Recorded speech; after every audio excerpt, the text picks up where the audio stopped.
Hi there, my name is Ruth Gilligan and I am a senior lecturer in creative writing at the University of Birmingham. And I'm going to talk to you today a little bit about my new novel, which is called The Butchers, which just came out. So I'm going to talk to you a little bit about where the idea for The Butchers came from, talk a little bit about the research process and everything that went into it, and then I'm going to do a short reading, just to give you a little taster. And then I'm going to conclude by recommending some other books that I adore, because I think in these strange times, a lot of people are doing a lot of reading, which, of all the tiny, tiny silver linings, that is one. So I'm going to share some of my favourite books with you. So The Butchers came about, genuinely the first idea was planted in my head like almost 6 years ago. I went on a road trip with a very good friend of mine from Ireland. We were just chatting, as you do, to pass the time, and he was telling me all these different stories. And he started telling me stories for some reason about his dad. And his dad is a large animal vet, so kind of a farmyard vet in Ireland. So he was telling me all these stories about funny things his dad had seen down the years, funny things, mad things, controversial things. And we got talking a lot about kind of the beef industry in Ireland, especially in the late 90s. There was a lot of kind of dodgy goings on around that time. And then in 1996, there was the BSE or mad cow disease crisis. So a lot of kind of mad stuff went on around that time. So I was just hearing all these stories and I found them fascinating. And it was mad to me that I'd never heard any of this before. I in 1996 I was 8. I remember the BSE crisis mostly because we didn't eat burgers for a while, but I hadn't realized all the kind of behind the scenes stuff, the politics, the cattle smuggling, the illegal goings on. All this was completely news to me. So I just found it really, really fascinating. So when it came to starting my new book, I kind of said, right, what will I write about? And all of that came back to me, and I said, I think there might be something there. I think there might be, some fertile ground for a novel. So I started doing some research. I, read loads of books, did some archival research. I basically read every newspaper that was published in Ireland in the year 1996. And it was so interesting because 1996 was such an interesting year in Irish history because, on the one hand, that was the year that divorce was finally legalised in Ireland. So yeah, not that long ago. It was also only 3 years since homosexuality had been decriminalised. So, still some pretty old school goings on, or playing catch up very much in Ireland. But at the same time, you do have these first inclinations of it becoming a very modern global country. The first inclinations of the Celtic Tiger are starting to occur. The Troubles are nearly over. The Good Friday Agreement was signed in 1998, so that's just around the corner. The millennium's on the horizon. So it's this really interesting, almost like pivotal moment in Irish history between tradition and modernity, and that tension was something I was really, really interested in exploring. Also, I was keen to write a novel that was set, in a rural setting, on farms, but from female points of view. I feel like, in the Irish canon, there's a lot of great writing, John McGahern, the poetry of Patrick Kavanagh, really beautiful writing, all kind of set in rural locations, but it's all from the point of view of dudes. So I just thought, what about the women in these situations? What are their lives like? What does it mean to be from that part of the country, and just kind of giving them a voice and exploring their perspectives. So that was just some of the motivation for writing the book, and I guess I'm going to leave it there and give you a little taster, because I kind of want the book to speak for itself. So the novel is predominantly set in 1996. However, the prologue, which I'm going to read to you now, actually takes place in 2018, and it starts not in Ireland, but in New York City. So here is the prologue of The Butchers. Even now, 22 years since he took the photograph, he still cannot quite believe the lack of blood. The cold store is in a big room, maybe 20 by 20 at a push. The wall tiles riddle with cracks and greenish buds of mould. Below, the floor is a dismal skim of concrete. Above, the bulbs glare as a merciless white. In between, the metal brackets traverse the ceiling, the meat hooks laid empty in their rows. The lack of windows means it is impossible to tell whether it is night or day outside. It also means the walls are bare, save where a portrait of the Virgin Mary has inexplicably been nailed. And apart from our Blessed Mother, there is only one other person in that dilapidated room. There is a man hanging from the ceiling, upside down. The butcher is still fully clothed, minus his socks and boots. His overalls are fastened. His pale shirt is neatly tucked. Only the wounds confirm the worst, that he isn't just unconscious, isn't just sleeping the wrong way up like a bat. Only the holes in the bridge of his feet, where the rusty hook has been pierced through, taking the weight of his body and holding it aloft.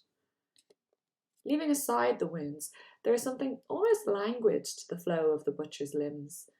The flesh has been drained of any trace of violence, any trace of how he possibly found himself up there. The eyes betray no pain as they stare out from beyond death towards the cold store doorway, where they meet the blinding flash of the camera. Jesus Christ! Ronan steps back from the photograph and trips on a roll of bubble wrap by his feet. Usually, his apartment is pristine. Today, it is a chaos of boxes and gaffer tape. He glances at the clock on the wall. The delivery men will be arriving any minute. He is leaving this one unwrapped until the last possible moment. 2 decades on, there is still no denying the impact the butcher has on him. He has started to accept that maybe he will never produce a finer shot. That maybe, despite the awards and the international shows, his peak was right back at the very beginning, when he was only a young Aegis wandering the Irish borderlands with a second-hand cannon and a baggie full of pills, a determination to find the perfect image that would get his career off the ground at last. So he supposes it is ego, more than anything, that has finally persuaded him to put this photo on public display. It is good, very good. It deserves to be seen. In the past, he always concluded, reluctantly, that showing it just wasn't worth the hassle. There had been rumours around the body, suspicious circumstances and all that, which meant the image would have been treated more like a piece of evidence than a piece of art. But by now, the dust has long settled. No one even mentions it anymore, the ancient group they called the Butchers. Especially not over here in some small museum on the outskirts of Manhattan, where every curator looks about half his age and every photograph is accompanied by a brief wall text that reduces the image to its biographical minimum. The Butcher, by Ronan Monks, County Monaghan, 1996. The man in the photograph is thought to have belonged to a group of ritual cattle slaughterers known as the Butchers. Composed of 8 men, the group travelled the length and breadth of Ireland practising their folkloric customs. However, around the time of the photograph, the Butchers disbanded after hundreds of years of service. Today, very little record remains of their ancient, unorthodox traditions. The buzzer sounds and Ronan startles. He presses the button by the intercom and hears the delivery men coming up the stairs, their hardy footsteps and easy drawl. It won't take them long to move the pictures. The museum is only a 20-minute drive across the river. Some of them will probably be half Irish, just like him. All of them will probably expect a tip. But for these final moments, the only man that matters is the one in the photograph. His shadow pooled black, his toenails curved white in 10 tiny crescent moons. Ronan slides the metal chain and undoes the latch. This could be a mistake, he thinks. Could mean giving up a secret buried safe for 22 years. Jesus Christ. He turns the handle and the light comes blinding in. So that was the prologue of my novel, The Butchers. And just to conclude, one thing that people keep asking me is, because the novel, as I said, is set during the BSE crisis, or my light went, there we go, the mad cow disease crisis, and obviously everything that's going on at the moment, people are like, does it feel timely? A book about disease and, coming out now. And yeah, I mean, I suppose it does feel like slightly bizarre timing, all the things in the book about there being some kind of disease that's spreading across the country, and there being a certain amount of fear and confusion, and the role the media plays in all of that, and kind of keeping people calm or firing people up, all those kind of tensions are at work in the book, and obviously we're seeing some of that at the moment. More kind of pertinently, I suppose, is that people in a way are reading more at the moment. That's what they're saying anyway. I don't know about you guys, but I'm finding it hard to concentrate on anything really at the moment. But the theory is that people are reading more at the moment. So yeah, that's quite an interesting twist, the fact that I can't go out and promote the book and go to bookshops and do events, but on the other hand, being online and tweeting and talking about the books, apparently people are reading, so that's something. So I think with that in mind, I just want to finish by recommending 3 of my favorite books, and hopefully like sharing them with you if you're looking for something to read at this strange time. So the first one on my pile is Let the Great World Spin by Colin McCann. He's an Irish writer who's actually based in the States, and it's just an incredible novel. It's set over the course of one day in 1978, when a guy called Philippe Petit, this guy here, did a tightrope walk between the Twin Towers in New York. And using that as the focal point of the novel, McCann creates this kind of whole host of different voices and point of view that kind of swirl around and overlap and eventually all come together. And it is just a work of genius. I absolutely adore it. The second book that I want to recommend that I also adore is this one, Salvage the Bones by Jesmyn Ward. Ward's an American writer, and this novel is set in the week leading up to Hurricane Katrina. So again, kind of inspired by a real life event, and it's set in Mississippi, and it's around this family, and especially this one girl, Esk, and it's her and her brothers and her father. And as I said, the hurricane is approaching, so you've got this looming threat, this sense of impending doom, and the tension builds and builds and builds, and just the atmosphere, the writing, everything about this book is just mesmerizing. So I cannot recommend it enough.